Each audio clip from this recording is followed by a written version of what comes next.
Imagine that you have a Porsche, a high-end Porsche. Some of you would find that exciting, some of you don't care that much, but for any of you, that is a high-performance vehicle, right? But now I want you to imagine that you are driving along in that Porsche and it runs out of gas. That Porsche is no longer a high-performance vehicle. The same is true in your organizations. Your people, no matter how much skill and talent they bring to the table, cannot run on empty. And increasingly, that's what we're asking them to do. Capacity is what makes it possible to bring your skill and your talent to life in the crucible of demand. So how do you need to feel? How do you need to feel to perform at your best? That's really the core question we have to ask, because we need, in a world like we live in, we need people who are capable of performing at very, very high levels. So how do you need to feel? We got to figure that out. So it actually turns out there are several ways that we can feel over the course of the day. So let me see if I can hone in on this for you. I'm going to call this the energy quadrants, and this vertical axis you see here refers to the quantity of energy that you have from low on the bottom to high on the top.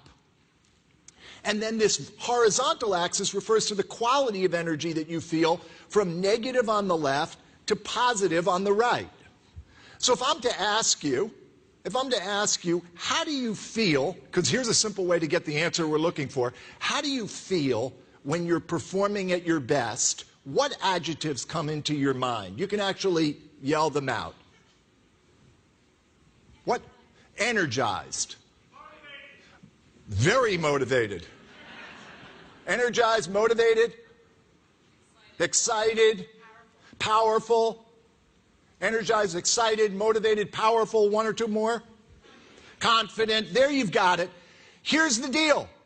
That's how people describe themselves as feeling when they're performing at their best. That's why we call this upper right zone, high positive energy, the performance zone.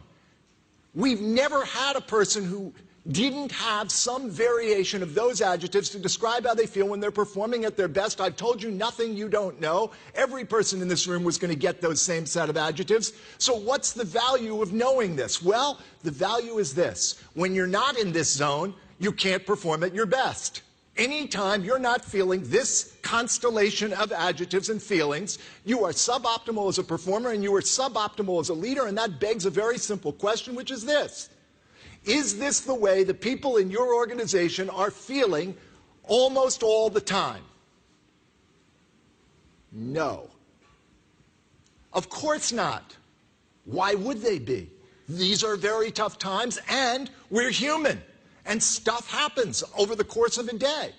So then we've got to ask ourselves, if that's where we need to be to perform at our best, but we're not there all the time, where are we when we're not in the performance zone, and what are the consequences? This is the work we do in organizations. Our work is focused on teaching individuals and leaders how to access this performance zone and to stay there, especially in the crucible of demand.